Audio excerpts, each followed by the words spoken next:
The Butcher of Ark, Chapter 9, The Rise. The first thing I felt was astonishment. I was not in pain, even though I clearly felt the cut at my throat. Instead, I felt a sober certainty. I had killed myself. I closed my eyes and waited. The pain exploded after exactly 27 seconds. I tried to scream, but they only produced a choked rattle. I broke down and rolled to the side, and my knees drawn to my chest like a freezing child.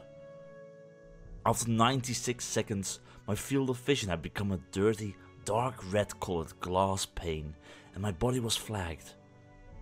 The red puddle underneath me had grown to man size, and I asked myself if the numerous animals that my foster father or his suppliers had killed in order to obtain their beautiful furs had felt the same. After 105 seconds, I felt how life melted away and a pleasant drowsiness emerged. How nice it would be to simply close the eyes and sleep, forever and ever, in peace and tranquility. After 150 seconds, I stopped counting and woke up. The first change I noticed was one that was hard to describe. Even though the room around me was superficially the same, I felt that something was wrong, like as if a deformed man tried to hide his true face beneath a mask. The other change was of a physical nature, and I noticed it when I instinctively put my right hand on my chest. My heart was not beating anymore. I examined my neck in disbelief. The cut was still there, but the stream of blood had stopped. My sight was back to normal, and my mind was clear. And I noticed a third change when I looked around. The drawings had come to life. The mist in the washing swirled around. Lightning made an oil paint flashed at the horizon, fading to a milky grey after a moment. The man himself was levitating up and down like a forgotten corpse in the ocean. I was unable to understand what I saw, and my gaze passed the first stone and the first blaze. The same thing. All paintings were moving. The sun rays from the time of rest blinded me, and thick blood flowed slowly from the neck of the man in the painting of the trial. For a moment, nothing happened. But then, I heard a sound like cloth being torn, and at the same time, all masked faces of the painted figures looked into my direction.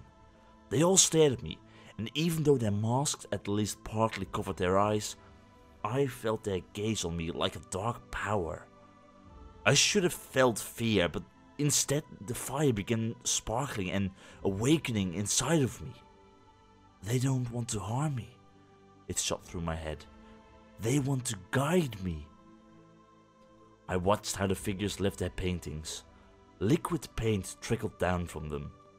For a moment they stood still, and then they marched lockstep towards me. Their steps made no sound, only the trickling paint made a surreal sound that I am unable to describe. With every step they made, the sparkling inside me intensified. They formed a circle around me and stood still, and then they all lifted their right hands and moved them to their faces. Slowly and firmly I watched the figures, eager not to miss any detail, and I felt changing emotions. I despised the thin man from the Olympus. How weak he was, how pathetic. Hope arose in me when I looked at the man from the first place, the man from Renaissance, the painting that I had studied first. I adored. He emitted dignity and power, such as I had never felt before. Nothing could penetrate the cold steel of his mask. He had crossed the limit. He was perfect. The fire now filled every part of my body, my arms, my legs, my chest and my loins. "You have chosen the right way," I heard a whisper inside me. "Now let yourself go." I sighed, like a man who holds his lover in his arms after years of separation. And then I nodded to the oil figures. They took off their masks, and I screamed. Here, some pages were neatly cut from the original manuscript. Until I opened my eyes again, I was stark naked, lying on the warm stone floor of the hall, but I did not bleed anymore. At once, my hand moved to my throat. The wound was gone, though the blood was still visible on my neck, my chest, and on the floor. Half relieved, half shocked, I opened my mouth and gasped for air. And then I lay down on the floor and stared at the ceiling. A warm, flaring feeling filled my body. I had passed the trial. I knew it as much as I knew that I was going to be haunted till the end of my days by what I had seen beneath the masks of my painted counterparts. A sound of disbelief, meant to be laughter, left my throat. I had made it. I had seen it. And now I was a brother of the Libra. A feeling of power rose inside of me as I thought this. This power was different from what the Arcanists did when they let eventualities become truth, or from the shamans did when they connected the ghost world with their singing. The magic of the Libra was different, pristine, immaculate. I turned my head with an effort and looked at the paintings. The masked man was gone. I was not surprised. When I stood up, I felt how a heavy tiredness had overcome me. I got dressed and picked up my dagger from the floor. The blood on its blade was still fresh. I looked at it for a long time, and then I wiped it clean in my trousers and put it into its sheath. A moment later, I left the hall. Oh, how complete I felt that day. My chronicles come to an end, and I do not want to waste time with unnecessary narrations. Time runs faster than the ink on this paper dries, and I was greatly exhausted by the events of the last days. Reading the previous page filled me with anger. How inappropriate my descriptions were, how fragile my thoughts. I can merely hope that they will suffice. Let me begin the final parts with a correction. Contrary to the claims of some people, I am no unprincipled murderer. Everything that I had written so far is truthful, no matter how bizarre it may sound. The Black Libra had chosen me long before I knew about it. It had found me, had given me a taste of my destiny, and had made me one of their own. If there was one thing the Libra was infallible about, it was this. All of the people they killed were corrupted. They had sinned, were guilty of crimes. They were evil, name it whatever you like. At first I assured myself about it before each killing, but later the superficial proof I had was sufficient to me. Not once the Libra was wrong, however inconspicuous the target. They all were sinners. So do not waste time wondering if my victims were innocent, for they were not. Rather, ask yourself, was it right to kill them? Back then, I believed it was right. The teachings of the Libra guided me, and it was so simple. We have a choice. We decide whether we invite the demons by committing sins. We decide to become corrupted. We, the chosen of the Libra, punish those who are weak. Not all of them, but enough. Enough so that the innocent ones are protected. So that fear enters the sinners' hearts, so that the world is preserved from ultimate corruption. Today, I remember the pride that I felt when I faced Callian and the others with a tired smile. Not many were present, maybe a dozen, maybe less. Nobody applauded or cheered, as it was unnecessary. The men and women who were present knew what I had seen and done. Nevertheless, I was surprised when Callian told me that it was about time to return to Ark. I briefly shook hands with those who also had the fire within, and then I sat in the dark interior of the coach again, confused, exhausted, but full of pride. He did not answer my question on why we had to leave so soon. Even today, many structures of the Libra are a mystery to me, and each time I ponder about them, I realize how little I knew. How should I? Not even 6 months later, I betrayed the Libra, and it was naive to believe that the survival of the trial was all that constitutes a carrier of the fire. No, there was so much more. Hierarchies, rituals, stories, none of them I would ever get to know. Everything happened quickly in Ark. Callion taught me the art of sword fight and the importance of regular meditation. It was not before long that I felt its effects. Each morning I felt more awake and more powerful. I smiled about the people surrounding me, their clumsiness and inertia. Everything around me seemed so clear. Only 3 days later, Callion gave me a sealed document in which I was ordered to kill in the name of the Libra for the first time. I would like to claim that I still remembered all of my victims, but I don't. The only memories that never fade are those of the nectar. The procedure was always the same. After receiving the victim's name, I started to research and fleshed out a plan. The Black Libra granted me all the resources I needed.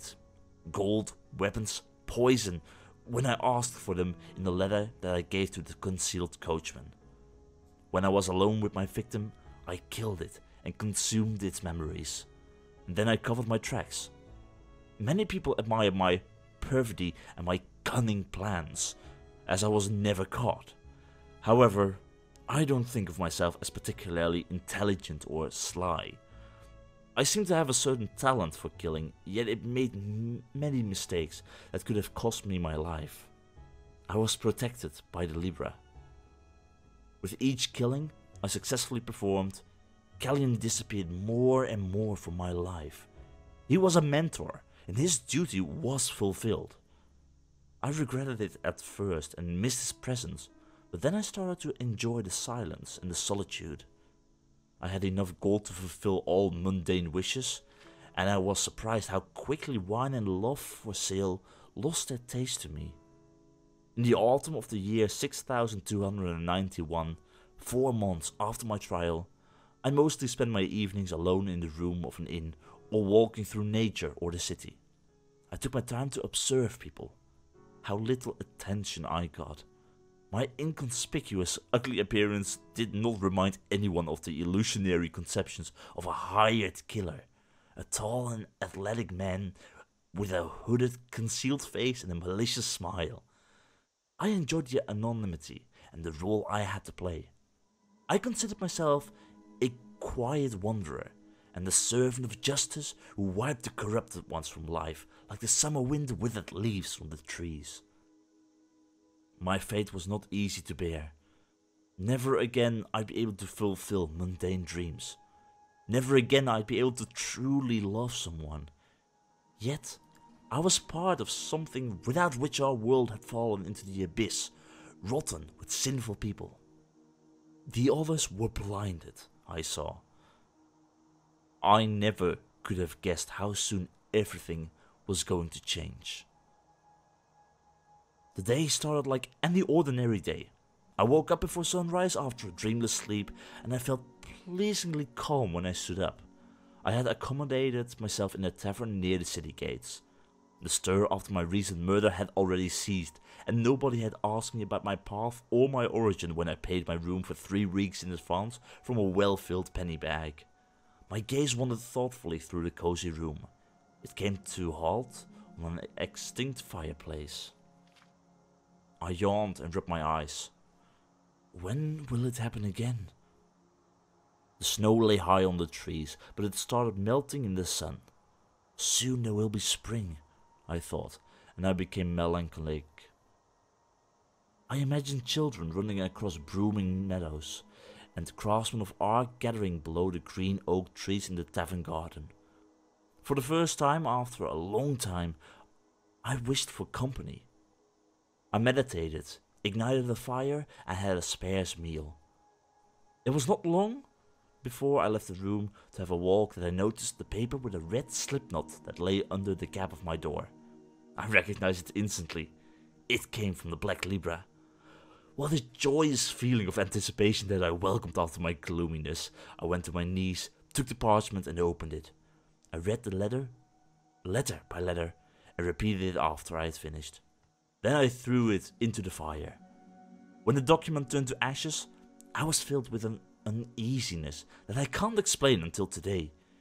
It was different from the dull anxiety for my past life that I had chased away and that, as I had noticed, always appeared when I questioned my own deeds.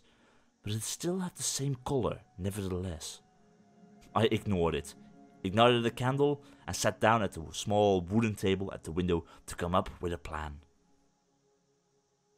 3 days later, I left the inn on a newly bought horse. Spring was closing in, but the days were still short, and I planned to return to Ark before darkness, which I did. I gave my horse to the stable lad of the highly frequented tavern, threw him a penny, and made my way to the tap room. Back in the room, I arranged the tools for the upcoming cleansing on the bed, like a cutler at his market stall. My target, a young man, was easy prey. I could feel it, and so I had free choice. I decided to take my long dagger that I had used to help Callion in the brothel. Then I pondered my plan. A short time before midnight, I left the Dancing Nomad. The night was starry and relatively warm. Melting snow fell down from the roofs with a dull noise. According to the document, I could find my target in a noble house of one of the most expensive streets in town.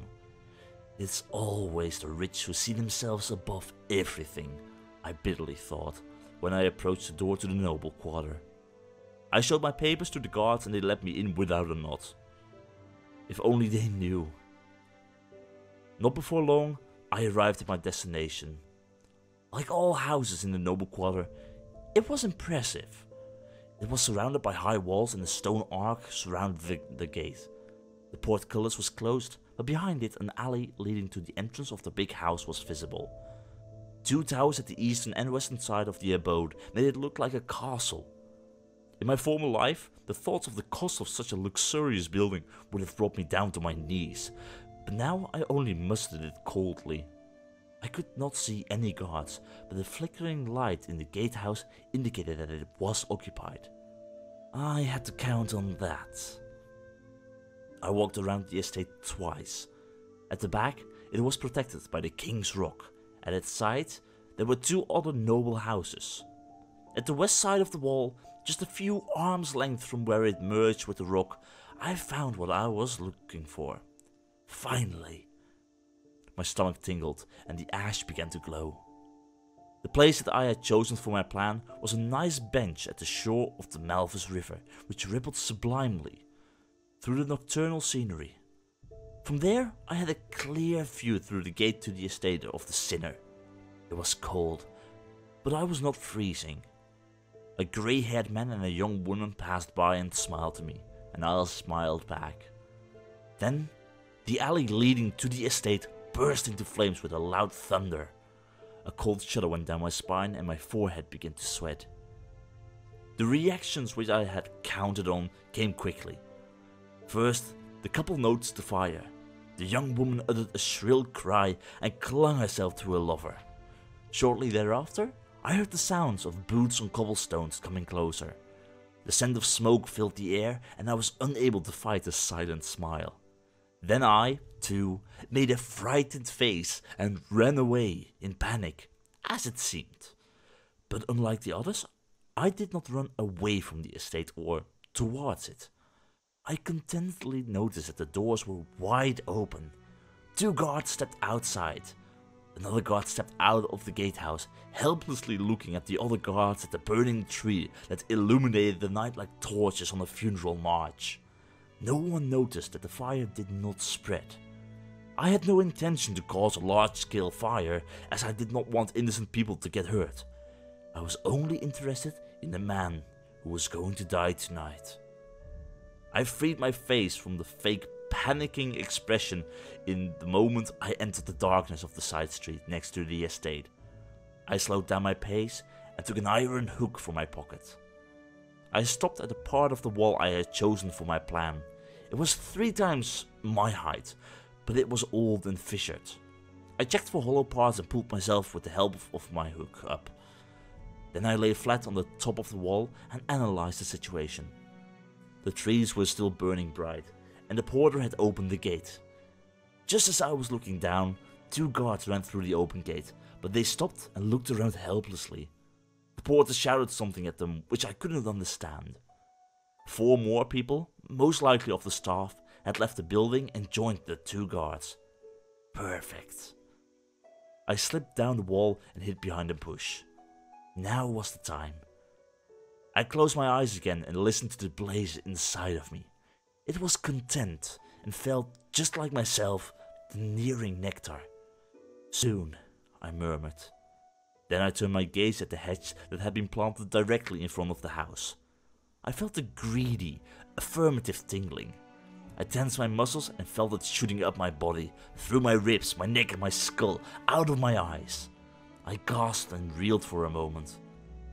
For a moment nothing happened, but then the hedges began to burn. I sighed and smiled, as if I were congratulating myself. If the hedges had started to burn as suddenly as the trees, a trained eye could have noticed the magic behind the events. It still seemed unusual, but not like witchcraft. A young man was the first one to notice the apparent spreading of the fire. He reacted with a quite unmanly cry. In the meantime, some guards had approached. They were pulling a fire cart behind them, one of the startling inventions that I never learned to understand. By constantly turning a crank, it could be used to shoot a straight beam of water from the bronze barrel of water. Its appearance made me hurry up. The inhabitants, who had been indecisive before now, fled along the brightly burning alley towards the gate. I rushed silently to the side of the house and pressed myself against the wall. I looked for a delivery door at the back of the house. Every big estate had one of these, so that sacks of flowers and meat and vegetables for the kitchen didn't have to be carried through the front door.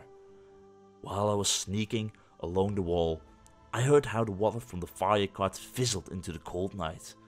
I need to hurry up, I thought, but without any of the nervousness or panic that I had felt in my earlier life.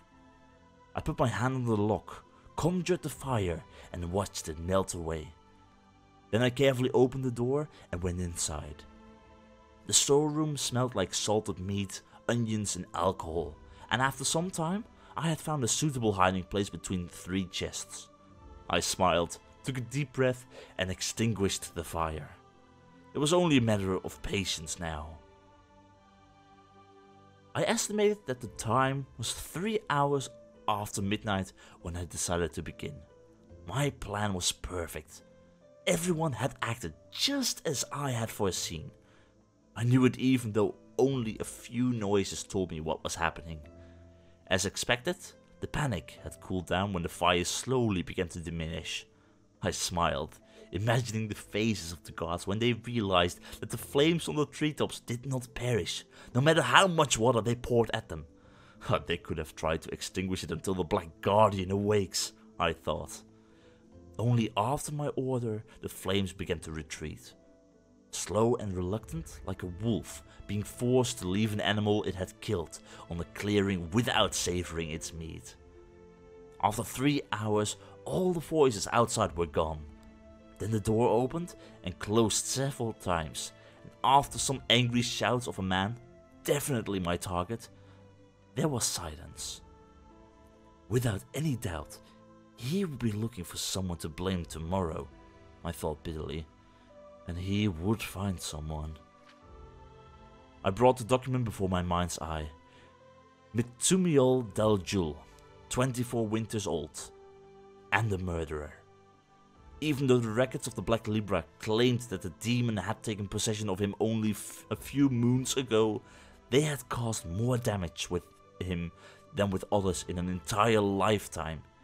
He had sinned 3 times, and each time he got away unatoned. Young Daljul, whose father had died this year, was considered impulsive and irascible, traits that had gotten any young man of lower status into trouble soon.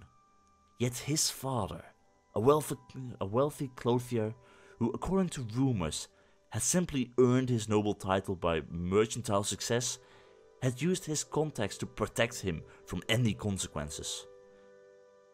It's a shame, I thought. Perhaps it hadn't been too late back then. The first murder had been committed in late summer. He had strangled a room maiden in his chamber after abusing her. The murder was pinned on one of his servants. The second murder was committed in the same manner in a brothel. The body of a young whore was found in the sewers. The third murder was the result of a tavern brawl. Young Daljoul had an argument with the innkeeper, whom he had blamed to have insulted his dead father. In the middle of the conflict, Mitumiol drew a knife and stabbed the innkeeper in full sight of the guests.